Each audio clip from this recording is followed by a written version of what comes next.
আমার বাবা অনেক চেষ্টা করেছে আমাকে দেশের বাইরে পাঠাতে।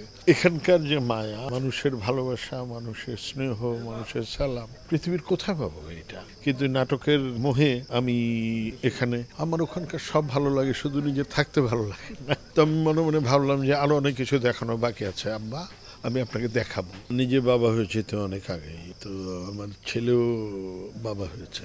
এই চরিত্রটা করার সময় আমার মানে মনে হয়েছে আমার বাবা নাটক পছন্দ করতেন, কিন্তু তুমি কিছু করো, কাজকর্ম করো, চলবা কি করে? আমি তখন বিয়েও করে ফেলেছি, কিন্তু আমি কিছু করতাম না। আমার ভাইরা দেশের বাইরে, আমার বাবা অনেক চেষ্টা করেছে আমাকে দেশের বাইরে পাঠাতে, কিন্তু নাটকের মোহে আমি এখানে এখনো, এই যে কয়েকদিন আগে আমি ঘুরে এসেছি, এটা এক ধরনের হাজিরা দেওয়ার মতো। আমার ওখানকার সব ভালো লাগে, শুধু নিজে থাকতে ভালো লাগে না।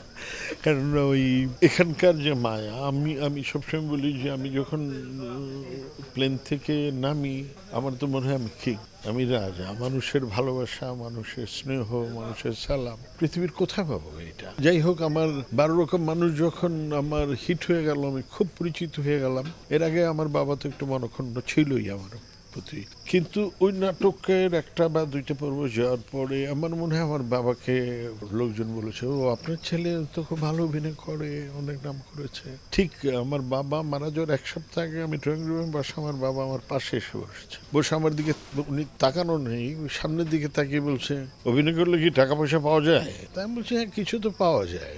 হ্যাঁ তাহলে তো ভালোই, নাম টামের সাথে যদি কিছু টাকা পয়সা আসে তাহলে তো ভালোই, বলে উনি আবার হেঁটে চলে গেলেন। তা আমি বুঝলাম যে আমার বাবা একটু উনি খুশি হয়েছেন। তো আমি মনে মনে ভাবলাম যে আরো অনেক কিছু দেখানো বাকি আছে আব্বা, আমি আপনাকে দেখাবো।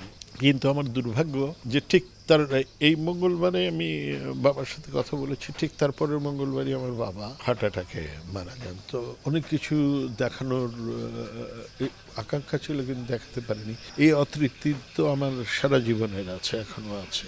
আর রাজ যেই চরিত্রটা লিখেছে শেষের দিকটা, আমার কাছে মনে হয়